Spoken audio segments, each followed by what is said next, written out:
All right. Cool. So you were nervous a month ago. All right. So yeah, so a month ago we're sitting there and like Brian actually was the one that kind of came to us, like Brian, my partner. And he's like, you guys, I don't think we've realized the full ramification of what we have to do in the next month. He's like, we got to raise for this deal, for this one, for this apartment fund, or, for this apartment complex, and this mobile home park fund. And we had a self-storage deal we were working on. He's like, this all is within the same like 4 weeks. How is that going to look to investors? And we've never raised even close to that much before. So yeah, that was a scary, like that night I didn't sleep much because I never really thought about how much we were having to raise in such a short time, especially the big deal in Houston. We had to raise $13 million. And I was like, dang, like that's a lot of money for a deal that we've never even done apartments before. Anyway, 6 days.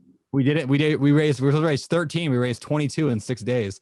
Like we raised all of our side of the GP and most of their side of the GP all in one raise. But how does that work? If you bring more there, just whatever it is, what it is. We just basically went to them and just said, yeah, don't worry. Like this is such a cool flex, right? It's like, we're going to split it 50-50. It's like, actually guys, we got it. Like, it was just like, that was such a cool, like, it was a cool feeling to be like, hey, don't worry about it. We got it. I know we agreed to each raise half the money. We'll take the whole thing. Don't worry. I took care of it. We're good. Don't worry. I took care of it. Right. Like it's such a over delivering, like is such a big part of everything I try to do. And I know you as well, that when you can over deliver on that, that's the best thing ever is like, when you like sell them on this and you're like, oh, by the way, actually, here's your return. Yeah, I know. Yeah, exactly. So, I love that stuff. Yeah. All right. So what is your guys' process for underwriting like these deals and these operators? So like, because I went over last month with the guys and girls about the Houston deal. We went through the entire pitch deck. Nice. And a lot of stuff I don't understand. A lot of it's just fancy stuff in there, right? Because it needs to be, you can make it very simple. Here's what we need. Here's your return. Here's what we think your return is. And here's why, right? Yep. For the most part. How do you vet those people? Yeah. So I guess we can divide it in two things, right? We have our own deals, which are the mobile home parks. That's what we are the best in the world at, is mobile home parks. I'm such a big believer in, like, you should not be the best in the world at a lot of things. You pick your thing. So we've been the best in the world, I believe, at mobile home parks in a certain size, certain type. Like we got a very niche down and we dominate that industry.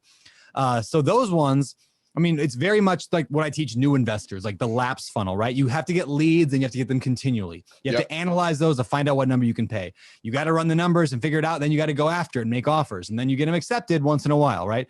So we are very meticulous about it. We treat it like actually, I learned from people like you. I learned from flippers and wholesalers. In fact, I probably learned this directly from you. As kind of when I started putting together this lapse funnel idea, right? In that, we're just very meticulous. If we want to get 7 properties this quarter under contract, we know that we're getting about 1 in 10 accepted. So we got to make 70 offers in a quarter. So we set a goal. We're going to make 75 offers per quarter.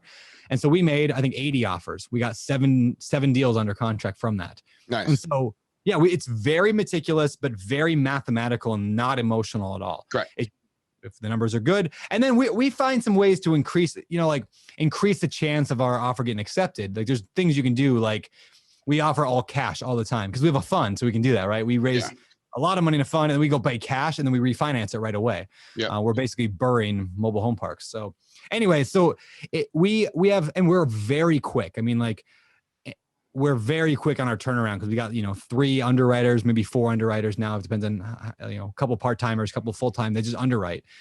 So we can get the deal underwritten. And because this goes back to being so specific about a niche and being the best in the world, we can make the assumptions that other people have to really think through because they're not used to that market or that type of product or whatever. So we're very specific about what it is that we pursue so we can be the best. And that's how we also choose operators to partner with. So we first went markets. We went, what are the top markets we want to invest in? And we did a big, long, literally we operate on EOS. Do you know EOS? Yeah. I got the book. Okay, right? Yeah. Traction. Right. Yeah. So we operate our entire business very strict on EOS. We have an implementer, a consultant that we work with, and we're very meticulous. So Brian's rock for the quarter 4 of last year was to do a market study on the best markets in the country. And he did probably the most exhaustive study on the markets I've ever seen done, to the point that we don't give it away. I don't want any, this is our secret sauce. It's got so many data points in it. And we basically narrowed down to You want my email? You want my email? Yeah, maybe I'll share. Send me the top 20 and why. Yeah, maybe we will. So we got our, okay. I'll tell you, two of the markets that we really, really like, two in the top 5, Houston, Texas, and the Denver metro area. So, and outward. And so we went and found the top operators, the people that we knew had a track record and were awesome and had culture fit and had experience and had been doing this a long time and had the same kind of mentality, the machine mentality that we have in those markets. And Brian is the genius connector. He knows everybody in the industry, I feel like. So we built these relationships with these teams in the markets we wanted. And now we run the same exact system. They are the best in their market at their thing. And so again, we really rely on that expertise level. So that's how we find our operators and vet them. Do you have any concern about when you are raising capital, say you're raising capital for a deal that like this one that you did in Houston? Yeah. Yep. You say they're the best, right? Yep. And they're really good, but there's a lot of things outside of your control. You are putting Brandon Turner's name behind this person and this deal to be the best operator. You never know if the CEO has a stroke, what's their contingency plan, right? At least in your company, you have some kind of control. Yes. How do you hedge against that? Or how do you make sure? Because the one thing we've already talked about with you is your ethics are bar none. People love you because they trust you. Yeah. Couple thoughts on that. One, that deal specifically, but even other ones, is we have it written into our agreement with these other teams. Like the fact that like there's things that their property management company can do and can't do, and that we can hire and fire. And we have a lot of say in that. Like it's not like we're not a silent partner. I'm not an LP in that. Like we are GP. And in fact, me personally, in some of them, and maybe all of them will end up being like the largest single shareholder of the entire deal. Like I am the GP, despite them bringing the deal, because they've got other partners that they're bringing in, so even if we're splitting things in half, their partners come out of their half, but I still have my half. So in other words, I have a lot of control. So yes, of course things could go wrong. But the fact that we still have that level of control, we still meet with them. We're not just offloading it to some company, never going to hear from them again. We're involved from day one all the way through. And then the other question is, well, what about, like, how do you know these people did their underwriter right? How do you know that they have the right deal, or we like their numbers? And so the way that we treat our partners, and this sounds bad, I don't know if there's partners listening to this right now, I don't mean this to sound bad, but we treat our partners in our head like the MLS or like a broker. Right. Mm-hmm. So in other words, when partners bring us potential deals, we don't treat them as like, oh, we just got a deal. We treat it like, oh, somebody it's a lead. Right. Yep. So then we underwrite it ourselves. The same way, like it makes no difference if a broker brings it or in fact, it's better if an investment company that has been doing this for years brings it, because it's in their interest to underwrite it correctly, unlike a broker. So we treat it like a broker lead. It just happens to be already under contract with another company. Yep. And so you verify, you trust, but verify, and you verify in a sense of we have no predisposition. We have no thought process other than we underwrite this to our standards and it has to meet our standards as a company. Yeah. And we've had partners that have brought us deals that we don't like and that we didn't want to work with, and we backed out on because we're like, it doesn't work. And their structure is different, and that's fine. And it's not like they're not hard feelings. We're not hard feelings. Just like, hey, this one's not going to work. But they're pretty clear on like what we want. We're pretty clear on what we want. They're pretty clear on what they want. And we've kind of established that up front, which is good for any partnership. And it's, so far so good. I mean, all this is, again, I don't want to jinx anything. It's all theory, but totally. So far. Well, I think you're probably in the right direction, because I think the same month you guys raised for your deal, Ken closed on a 680 unit in Houston. Oh, nice. Yeah. So he raised, they raised 30 million, 30 million. Yeah, that's awesome. Yeah. You know what's cool about the Houston thing too is like that whole deal, like that team, they've done a lot of deals and they've done a lot, but they went a year without anything, like without any projects, despite making dozens and dozens and dozens of offers. And what I love about that is that they're patient, right? And so when this one finally came up, it just had a lot of meat. And since we're speaking to my investor group, that's why I started doing these monthly calls, was because we started talking, we had one deal that we raised some money for, and then it kind of, fell apart a little bit. But then people are like, we want to put money into our deal. We want to put money. So they're losing interest. And I'm like, we don't put our money in bad deals. We don't press just to put money in a deal. And I think that's a very important quality in any market cycle, is we are waiting for the right deal. Right. And would you feel that you guys are doing the same thing in a sense, or? Yeah, very much so. So the reason that that worries me about most syndication companies out there is the syndicator has to do deals in order to put food on their kitchen table. Like that's what they do. That's their job. And I'm not faulting them for it. I get it. So like they can't pay their bills. They can't pay their staff. They can't feed their family if they don't do deals. So what that does is it encourages people to buy deals that aren't actually that good so they can get the fees. And they tend to fudge the numbers because they really need to land a deal.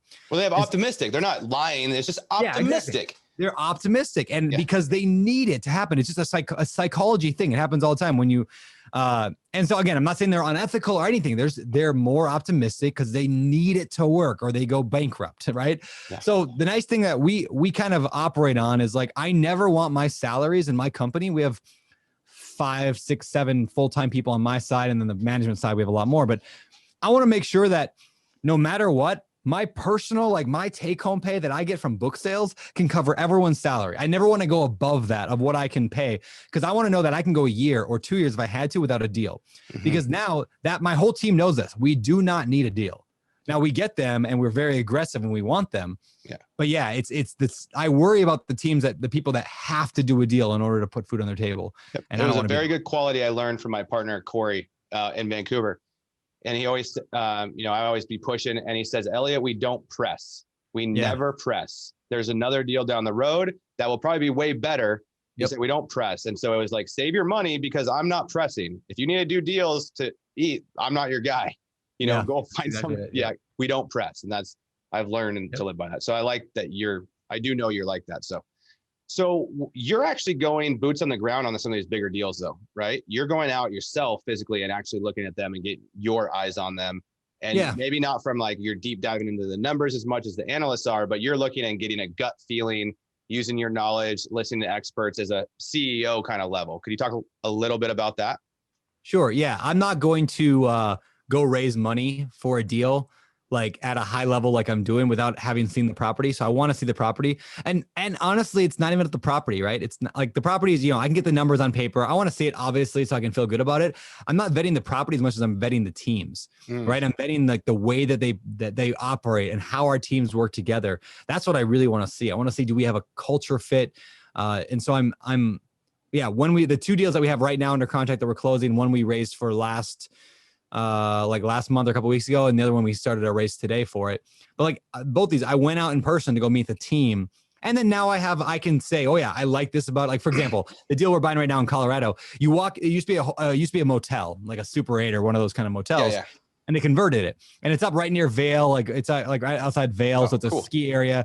They turned this motel into a really neat, like, studio apartments, like bunch of studio apartments. Anyway, you walk in the front door and there's a snowmobile hanging from the ceiling upside down. Super cool and vibey. And like they turned the pool that used to be a pool at this place, they paved the whole thing, and now it's a giant gym. And so like it feels like you're in a swimming pool at a motel, except for it's a big gym and there's big hammocks hanging around. It's like a community center / gym. Awesome. So anyway, yeah, I get to go see that stuff, and then that gives me things to talk about and share pictures about as I'm raising money. But the numbers are what matter. So I can feel good about the deal, but the numbers and the team are the 2 things that matter. And so that's what I'm betting when I'm there. Awesome. Are you guys only focused on like value add? Or are you guys also looking at like, hey, we're placing capital, as an appreciation, or how are you guys underwriting deals in that sense? Yeah, we are value add, but I'm careful with the definition of value add because it doesn't necessarily mean a disaster of a property, right? It could be like the ones in Vail are actually not that bad. They're in really good shape. They've been just, I don't want to say badly managed, but mom and pop managed, right? Most people who are in real estate understand what that means. They're mom and pop managed for a long time. Yep. And so there's so many efficiencies that they're just not taking advantage of. And there's so many little things that they could be doing differently. Even the fact that like, if you're at 98% occupancy, like over the last 5 years, like you need to raise your rent. Like you shouldn't be at 90. Like people might be shocked to hear that don't understand the industry, but like you shouldn't be at 100% occupancy. Yeah. Like that means you're too cheap. You need to raise your rent. And so I like to operate at like 95 to 97% occupancy. That way, like there's a little stress there. Like I want to continually push those rents. So they've been at 98% occupancy for a long time. And, so we're gonna be able to raise rent. There's areas we can cut costs. There's a lot of cool stuff there. So yeah. And the great thing about the multifamily is it's based on the cap rate. So increasing, $50 a month by 600 increases a lot of money to the bottom line, and then having a little bit more Huge. efficiencies, your exponential growth is massive. So you don't need to buy a home run deal at that point. Correct. Yeah, we call them cash growth deals. Like the word cash growth, we kind of made this up, but it's like, I was trying to explain kind of like how with house hacking or BRRRR, it's like a complex topic that you put into like a phrase. Yeah. I like deals more than value add, because value add people think fixer upper. I think cash growth. A cash growth is a property that produces cash flow from like day one, or at least from year one. Like it does not lose money. We're not betting on appreciation. It makes money right away. But it also has to have room for forced appreciation, not dependent upon the market. So I'm not just buying a thing thinking, oh, well, I like Houston, rents should go up in the future, and if it does, we're going to have a good deal. I want to be able to say, no, rents, like they're undervalued right now. We can start raising immediately, or we can remodel these units and do this. So it has to be cash flowing, but it also has to appreciate by things that we can do by action. So we're not relying on the market. And that's what a cash growth fund is, or a cash growth deal. And everything we do is cash growth. So awesome. Yeah. All right. So I had some questions for the last deal that you guys raised money for. Sure. So the deal in Houston seemed like a really good deal. I'm guessing that it got flooded. First level got rehabbed. They did a bunch of rehab. It says in there that they did about $40 million in rehab. But then I saw in your rehab budget that you guys had like still roofing and things like that. Could you speak to a little bit of like, what was the deal? Because the one question we had in our group was that the capital you guys thought you needed to do it was like $5,500, $5,700 a door. Seemed really light compared to what the other units look like. So could you talk to that? Yeah, sure. So what it was when we bought the thing, it's 530 units. I think 300 and some have already been remodeled, and they've been turned around. And as soon as they got remodeled, they rented at the new higher rate. So most of that 5,500 is the just going into a unit, remodeling that unit, and then we can bring it up to the newer rent. And it's pretty simple stuff. It's new LPV flooring instead of carpet. It's putting countertops on and refacing the cabinet doors. It's like some of those simple things, right? Painting the walls a little bit like a trendy gray color. It's stuff that doesn't cost a tremendous amount of money. You weren't going into doing granite, because the ones that they had updated would look like they were granite and stuff. Yeah, we probably will still do granite, but we're going to be buying them at 200 pieces at a time, and they're fairly simple layouts, which I also really liked about that property.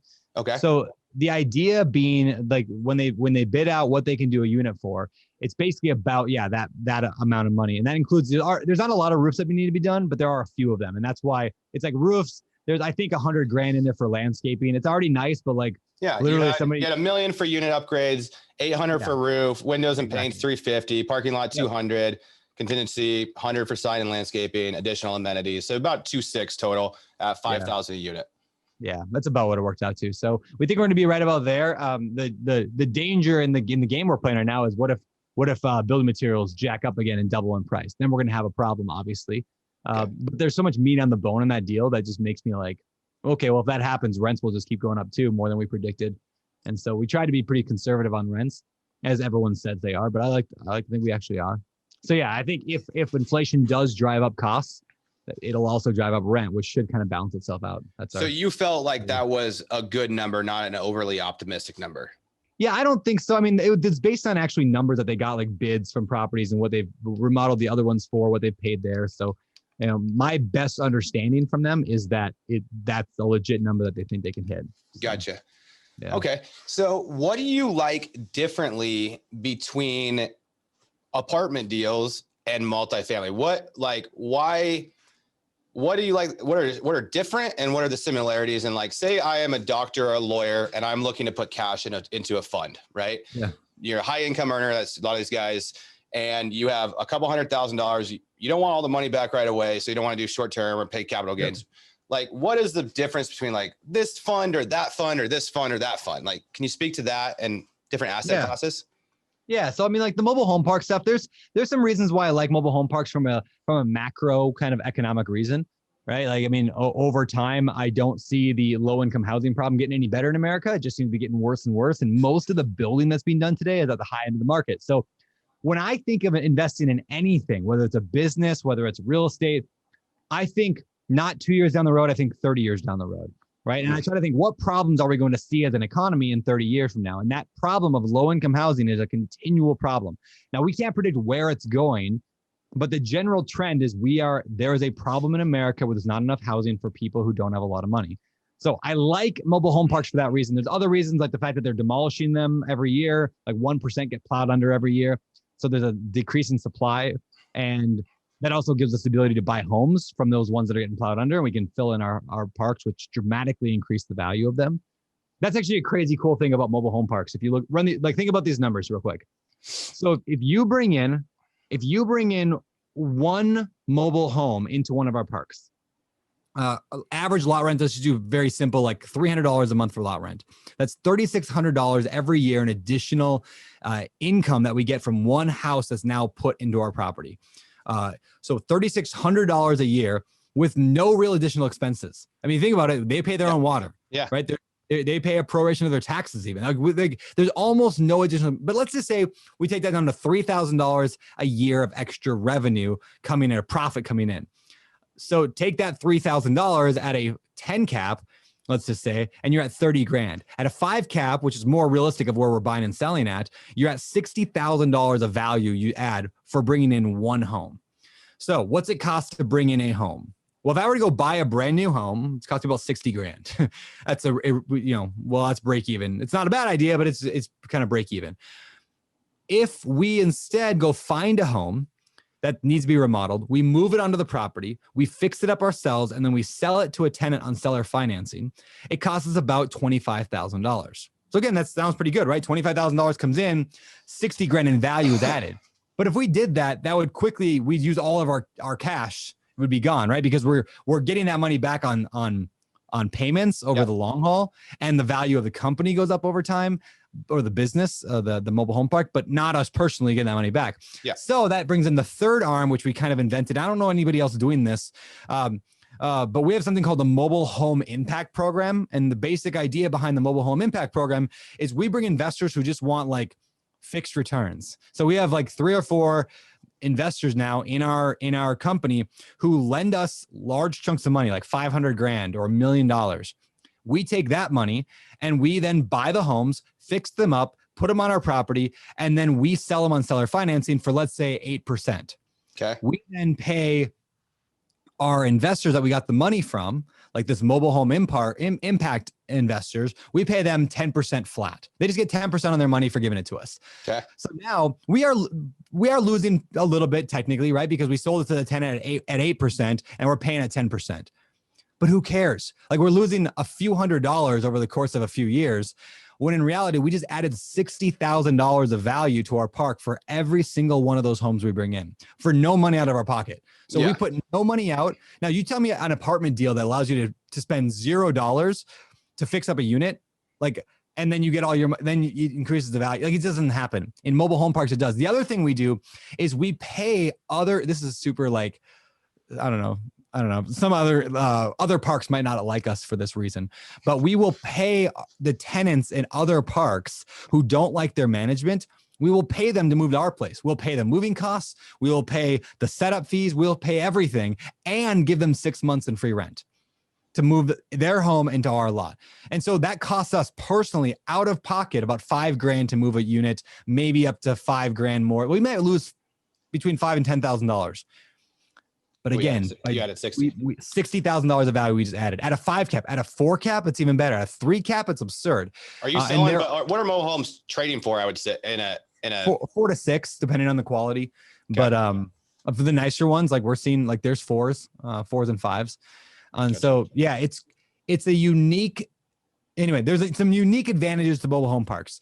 I'm not saying they're the end all be all. There are downsides to mobile home parks as well, like the fact that you have to deal with government regulation. It takes a heck of a lot of work to find a home, fix it up, move it on the site. Take the whole thing, that whole entire business model is a tremendous amount of work. Yeah. Which is why we have several people in the company. We're training several more right now. That's just all they do, is they just do that thing. And we're okay with that because it's that's our unique niche in that thing. That's how we're able to add massive value, like fairly rapidly, is we just buy parks that are 70% occupied. We buy them for what they're worth at 70% occupied, and we make them 95% occupied. And that's commercial is an amazing thing. Capitalization rates and NOI. Crazy. NOI divided by cap rates is just the most. I did a podcast on this a couple weeks ago on an apartment that we're turning over with Chrissy's doing all the work, and she's charging pet rent. And I did a math problem of the extra 25 or whatever she's getting a month for pet rent. It's like, she's added $40,000 of value to our building because of pet rent, or charging for an additional parking spot, or just billing back utilities. Like, it's unbelievable. It's unbelievable. I have a chapter in the new Multifamily Millionaire book. There's a plug there. I have a whole chapter in here. It's called the Multifamily Millionaire Model. And it's basically, the Multifamily Millionaire Model, chapter 9. And I walk people through that entire concept of, how cap rates and NOI and all that works. Because once you realize the power of that, like, you and I get excited about it, right? Because it's like magic.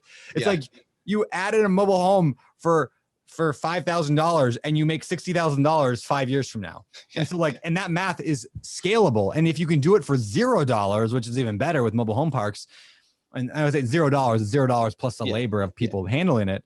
But man, there's so much fun to be had there. And what's great is it's scalable, right? You can do it on $1 million property and turn it into a $2 million property. Or you know what I'm going to do? I'm going to this is totally true. This is my business plan. If it boiled on my entire next 10 years of my life into one thing, I'm going to buy $1 billion of real estate in the next decade. I'm going to turn like 6 years. I'm going to turn $1 billion of real estate into 1.6 billion, which is just by value add. And by paying, basically I'm going to walk with $600 million. Out of that, my investors get roughly call it 2/3. Syndicator, like for syndications, like 70%, but maybe there's a little less depending if the waterfall goes. Anyway, let's just say 2/3 for easy math. That's $200 million that Open Door Capital makes. Now, I don't own all of that. I have team members and everyone has equity that I work with. Yeah. Great. I'm still going to walk with over $100 million. Yeah. Because of the magic of cap rates and NOI and the magic of math. And the nice thing is, you made a comment like, I added $60,000 in 5 years. Well, actually, you're not just leaving that lot rent at $3,600 a year. You're right. You're increasing it. So you're actually in 5 years, that $60,000 is now probably worth $100,000, let's say. Correct. Yep. It's okay, but there is something to be said. And so we talked about, this one. Let's go back. Now, why do you like apartments? Would you say the very similar reason on apartments, or and why buying buildings versus like going and partnering with a builder and building buildings? Sure. I would not be opposed to building. It's just not my model. And I believe strongly in cash growth right now. What was that? Partner with guys that are building. I could partner. The thing I don't like about it is builders are the ones left holding the bag at every recession. It always happens. It's the market moves in a certain way, and the end of every market, the builders make a ton of money. Remember back in 06 and 07, those developments everywhere? Who got left holding the bag at the end of that when the market froze and dropped? It was the builders. So many went bankrupt. I'm not saying I expect a recession. I don't. I think buildings got at least 10 years ahead of it. They just simply did not build enough properties over the last decade to accommodate the number of people in the United States. But I still don't like that risk. So if I have a choice between building and cash growth, for lack of a better term, I'd rather choose cash growth. It's less risky in my opinion. Now, can you get bigger rewards out of development? Yes. And will I develop? Maybe at some point. In fact, we're looking at doing some self-storage development possibly, but that's a much shorter. I like self-storage development. AJ got you roped in. AJ got me on that train. Yeah. So we're looking to actually maybe we're hoping to work with AJ on some development deals this year, because that is different than developing an apartment. If I'm going to develop an apartment, it might be 3 or 4 years worth of work and millions of dollars out of pocket before I even break ground. And so then if the economy changes, I'm left millions of dollars out of pocket. Yeah. Versus self-storage, I could start today and 9 months from now, I've got a self-storage unit just already done and fixed up and finished. I like the shorter time frame because it's less risky. Again, I'm not saying I'm the genius. Yeah, I agree with you. But you miss different municipalities, you can get it done quicker. But if you're going to building, like Ken's last raise was for a build, they can't find at the yields they're looking for on the value add stuff, so they're building, right? But he's also got 9,000 units. But we're building a 13 unit right now. Yeah, he can handle the risk because he's such a wealthy guy. Like I think you should always invest in where you can handle the risk. Correct. Yeah. So we're building like a 13 unit. I can handle a 13 unit risk. Handle a 13 unit. Something goes wrong, can't handle a 300 unit risk, right? Yes. Unless you brought in a partner who was like super, super wealthy. You bring in a Ken, and now all of a sudden you can handle that deal, which is just a great principle for all real estate investors to know. Like, if you can't do it yourself, bring in somebody who can handle the risk. But that's what I'm doing on a lot of things. Well, not even just a risk, but an operator, because I'm a terrible operator. It's great to recognize that, though. You know, like you recognize what you're good at and what you're not. You are a visionary, in my opinion. You can see the vision. You love bringing people together. You love that stuff. Like other people love spreadsheets. Some people love meetings, corporate meetings. And they love wearing a tie and going into filling out a TPS report every day and, you know, coming in on the weekends. That's not you and I. That's okay. No, definitely not. But there's really good guys that are really good at that. They're really, and they love it. They feed the energy. This is like the thing I wish somebody would have told me early on is like, it's like they use the analogy of like the Avengers, right? Like you get the Hulk and you get Thor and you get Iron Man and you get Black Widow and all these people that are super good at some completely different things. And they're all really good at that thing. And when you bring them together like that, there's such power there because all of a sudden you don't have to do the crap you don't want to do. I don't have to do the crap I don't want to do. Yet everybody wins and everyone's happier because everyone's doing their core genius, their thing. And then when you bring in other teams, like we've been doing the JVs, it's like bringing the Avengers and the Justice League together to go and take down a deal. And that's even more fun because now you got like, you know, I don't know. Maybe I use that analogy because I want to be Batman, but either way, I'm Batman. I don't think your face would, like, they would give it away with the beard. I'm Batman. My voice can do it though. Right? That was pretty good, right? Awesome. So, let me ask you, all right, so you're raising capital from people. Yep. But let's talk a little bit specifically to our group. That, you know, the group that I have, you know, and this is applicable if we put it out on the internet too, to a lot of people. So you have a doctor or a lawyer. I always tell people, why don't you go because they like real estate, right? They want to invest, they like the idea, and they like not paying as much taxes. Yes. But like I always tell them when they come in, go be really, really good at what you're good at, like saving people's lives and not trying to do rentals, toilets on the weekends. And let me be really, really good at what I'm at, which is vetting deals and putting people together. 100%. So what are you, like, if you're that guy though, what are you looking for in an operator or a syndication or somebody to place your money? Like, what are the things that you really want to look at in that person or fund or things like that? Yeah, the number one thing I look for is beard growth. They've done studies that the longer the beard and the better looking the beard is, the more trustworthy the person is. So that's the first thing I look for. So I lose. You might lose in this one against you and I. Track record, obviously important. I think that's important. You know, for me, I'll admit, like, we don't have the big, I personally don't have a big track record when it comes to apartments. That's why I'm partnering with people. If I had a big track record with apartments, I wouldn't need to partner with people but I don't trust myself to go and raise $22 million for an apartment deal that I just by myself put together, even my team. Right. So we are willing to give up a sizable chunk of what we could do on our own because I want to partner with somebody who has a better track record than I do. Now, when it comes to mobile home parks, sure, all day long, we've got track record up the wazoo. And when it comes to like management and all that stuff. So number one, so track record matters. I think it matters pretty heavily. Not that every syndication has to put their own money in a deal, but I am a big believer in it because it just speaks volumes of like, do you really believe in this? Do you have something to lose? So I put money in every deal that I do. Again, there's many syndicators who will fight me on that and say that it's not that important. I want to show that I have something to lose in everything. So I've got hundreds and hundreds of thousands of dollars invested in my deals. Every deal I put money into, partners or my own, whatever. And I do as well. Let me ask you this question though. So say you're raising $1 million, right? From people, let's just say simple math, $1 million. Sure. How much money do you feel like as the general partner, you should be putting in that deal?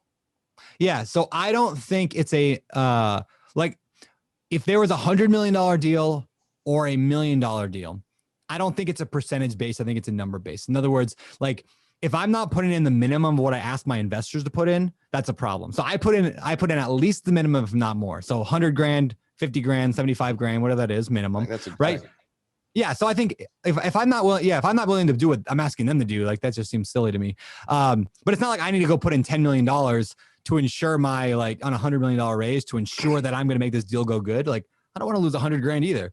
So like, it's just got to be some kind of skin in the game. And plus, if I was putting in larger chunks, then I couldn't put it in. I mean, I don't have an unlimited amount of money. I mean, I make good money from book sales and my bigger it's hard. pockets. You run out of money. I run out of money. That's the thought process, right? Yep. Like I run out of money. It's like I have all these deals and I want to put my money in all of them, but I also want to, and this is where I struggle, is like, I want to make sure that, and I did that on that deal that I raised I raised the money. I said, I am good for the minimum of what I'm asking you guys minimum to put in.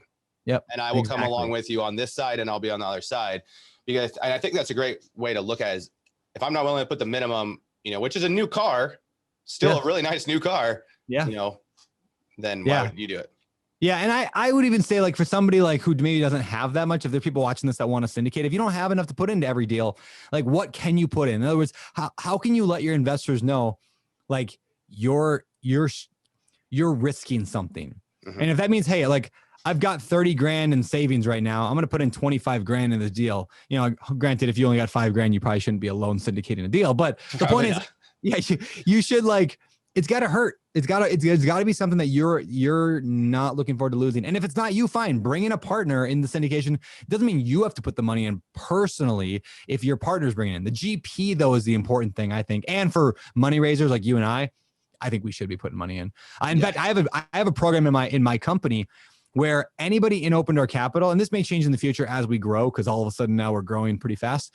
But if we match up to $10,000 of anybody in our company that puts in money. So for example, if my assistant puts in 10 grand, I immediately double that with my own 10 grand from my own pocket, Brandon Turner's pocket, not company money. I take 10 grand and I add it to theirs. So now they got $20,000 invested in the deal. Because I want my team committed. I want to be able to tell investors we're all committed. We're all in this thing.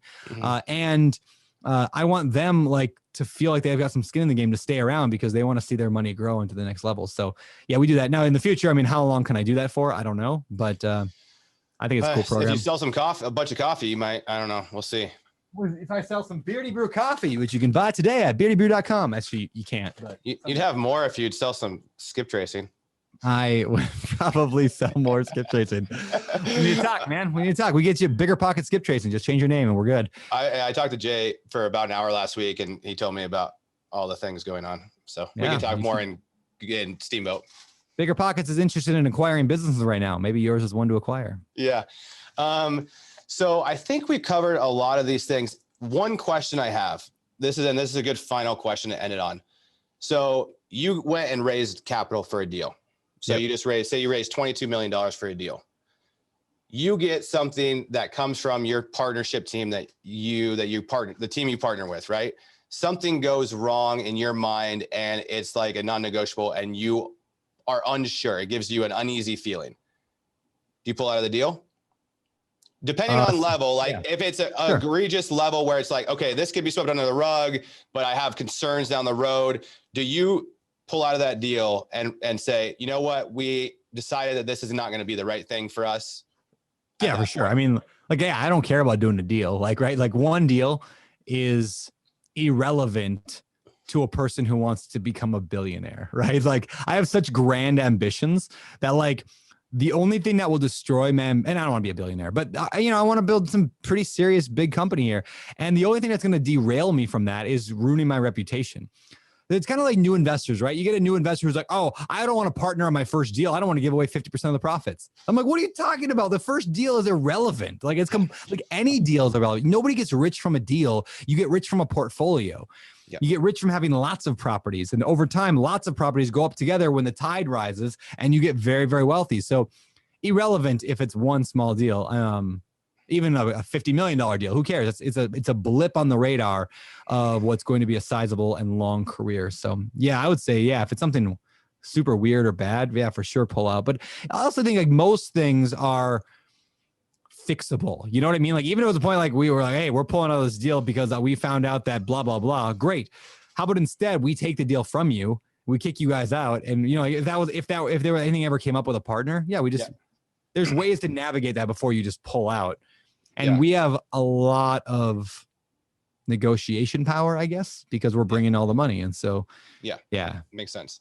Yeah. Speaking of that, what you're talking about, wanting to be a billionaire, you're a big book guy. And so I don't know if you what books you've been reading lately, but I have been listening. I just finished a book called The Gambler. It was about Kirk Kerkorian. He was a 8th grade dropout that was from Armenia that built like a ton of Vegas and it died at worth $16 billion. But I've been listening to a lot of stories about the Blackstone guys, Sam Zell, all their books on those guys. I really am enjoying that. Robert Iger from Disney, who started at the bottom and worked his way up. But the one thing I really liked about this guy, he had when he was doing deals, he always wanted to leave meat on the bone for each party. Like he wanted to get a good deal, but he always wanted to do the right thing. And sometimes they say they agreed to a deal, but it's just a handshake, right? Yep. And somebody else came and offered them more money, that he would say, did you agree to the deal? And if they said yes, he said, then why are we talking about it? Like, because his handshake, he was so well known, like he could go get capital on a handshake deal because of his ethics and the way he presented himself throughout his career. And so reputation matters so much. So it's super interesting. You might like those books. I'll send you some of the ones I've been listening to. Yeah, please do. But actually just learning about how guys build what you're trying to build and strategies and things like that. I love it, man. Yeah. And like becoming a billionaire is fairly irrelevant. Like I don't need to work ever again. Right. Like we're doing this and you're in the same boat. Like we could just sit down and drink Mai Tais and, and do nothing for years, non-alcoholic, but like whatever, I'm having fun. That's why I tell Chrissy all the time. Yeah, she says, it's fun. Why are we doing this? We reach financial freedom. Why are we doing this? I'm having fun. I want to challenge myself. The money is irrelevant. The house I come home to is irrelevant. I want to have fun. I want to have a good time. Yeah. I like to say, I want to do fun, challenging endeavors with fun, challenging people. And what I mean by challenging is people who enjoy being challenged. People enjoy, like, I don't want to go hike a mountain alone, but I want to hike a mountain. I want to hike a mountain with other guys that are like, and gals who are like, let's go hike that mountain. That sounds challenging. Like that sounds like, I love it. That's what fires me up. And then helping them climb that mountain together. So yeah. Cool, man. You're a maximizer. A maximizer. That's what you are. You maximize, you get the most out of people and you maximize opportunities. Did you know that's what do you know that because I told you that, or you're just making up? No, I just recorded a podcast on the Strength Finder test. Yeah, that's what I was. I talk about how the CEOs, the leaders, they're maximizers. And Christy and I both realized actually just last night, we're both maximizers in our top strengths. And we're like, we need to spend more quality time together. But like, we're always trying to be so efficient with like, I'll take Monty here because it's more efficient. Or I go to the gym and when you're at the gym, I'll do this, and we're never spending time together. Cause like we went to the store the other night to get something. I'm like, I'll just run really quick and go grab this thing. So we get there before they close. And she's like, well, let's all go together. And I'm like, in my head, it's a waste of time, but it's spending the quality time, and we're both maximizers. So it's so terrible.